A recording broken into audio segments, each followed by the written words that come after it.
Oh, hey, I didn't see you there. I was just so excited about what I was about to make. I guess I'll share it with you guys. I am here. I'm going to demonstrate how to make a s'more. Now, I want you guys to think about if you ever gone camping and you are around that campfire, and the best part of that day is making s'mores, roasting those marshmallows over that open flame, and just digging in to some marshmallow, chocolate, and graham cracker goodness. Maybe you've never been camping, but you guys have still had s'mores maybe at your house around a fire pit. If you're in college, maybe on the stove, maybe over something like this, a little in-home s'more kit. That's what I'm here to talk to you about today, is just how to construct a s'more, and then the different types of toasting levels, depending on your likeness, that there are. So first, what I want to go over with you guys is the supplies that you're going to need. First, you're going to need some fire. Normally, you would want something like sterno for inside. If you're outside, you got some wood. If you don't have either of these, and you're really desperate for some s'mores, you can always just cook it right over the stove. If it's a little bit easier if you have a gas stove, electric one will work fine, it just takes a little bit longer. Next thing you're going to want to get is some graham crackers. Now, you can do the generic kind, or if you want to go name brand Honey Maid. Either way, they both work just fine. You're going to need some graham crackers. You're also going to need to get some Hershey's chocolate. Now, I know there's a lot of people out there that like to use some dark chocolate, and some people who like to use Reese's peanut butter cups. Completely up to you. For this demonstration today, we're going to be using some Hershey's milk chocolate. Also, last but not least, what you're going to want to have are some marshmallows. Now, this is where I strongly urge you. Do not get the generic kind, the store brand. I don't know what is in them, but they do not puff up and give you that really gooey center that you're looking for in a s'more. So I highly suggest the Jet Puff marshmallows. They're going to get you a awesome s'more when you're finished. Now, you're also going to need a stick, a poker, something that's going to hold your marshmallow over that flame. Now, you can go out to a tree, pick off a branch, go ahead and use that. Here, I got like a shish kebab skewer. You can use the wooden ones, the metal ones, whatever is safe that your hand is not holding the marshmallow over that flame. So now that we have all of the supplies out of the way, let's go ahead and get started. The first thing that we are going to want to do is go ahead and get the fire started. Grab a lighter, go ahead and pull the sterno, and just give it a quick light. Definitely catches on fire. Now, while your fire is warming up, let's go ahead and open up our box of graham crackers. Now, what you're going to want to do is open up your graham crackers, depending on how picky your packaging is, and take out one, hopefully, whole stick, like this. And this is going to be the top and the bottom of your marshmallow, or your s'more. You want to break it close to the middle and set it aside. That way, you are ready to go. Next, now this is probably the easiest way, is to get your chocolate and try and break it evenly in the package. Just makes it a little bit easier for you when you want to go ahead and get it out. Now, let's go ahead and open this package. And all depends on who you are. I, for sure, normally like to do 6 pieces of chocolate for my s'more.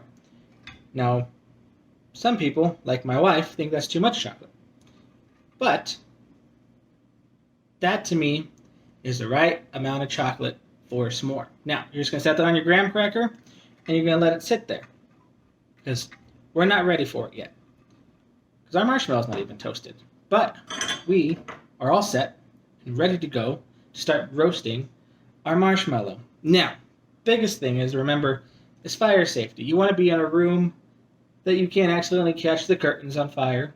You can't accidentally catch the wall on fire. Here, I'm standing in my kitchen.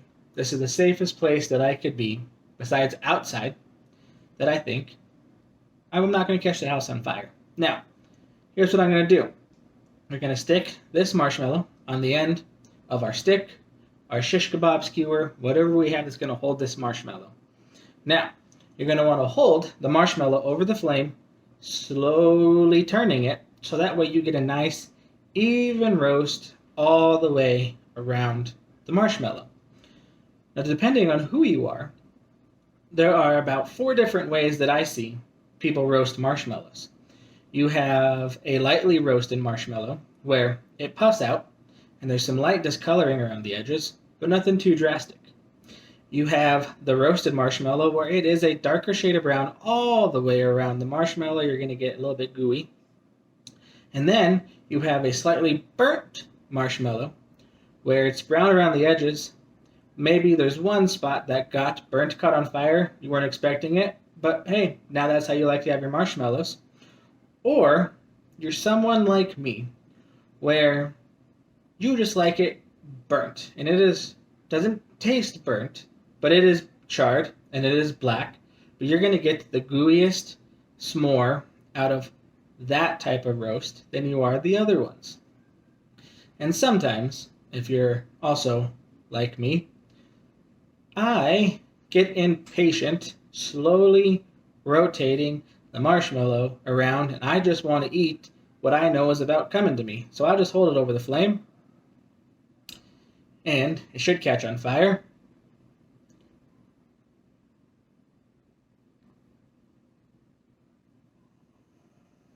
Let it burn a little bit, hold it upside down. Oh, now we're cooking. Now we're going to try and get the other sides matching the same way again. Normally, they would tell you to just slowly rotate it over the flame. But I am impatient, and I want to get this guy cooked as fast as I can, because I want to get it on that chocolate, on that graham cracker, and in my mouth. So, once we get this last side burnt here, I'm going to sandwich it all together, and we will enjoy a delicious s'more. So now the next thing you're going to want to do, let's move those graham crackers out of the way, is you're going to place this marshmallow on the piece that has the chocolate on it. And then you're going to take your other half of the graham cracker, you're just going to sandwich it, lightly press it down so that way that poker pops right out. Oh man, look at that. It's just oozing all over the place. Best part of this is the first bite.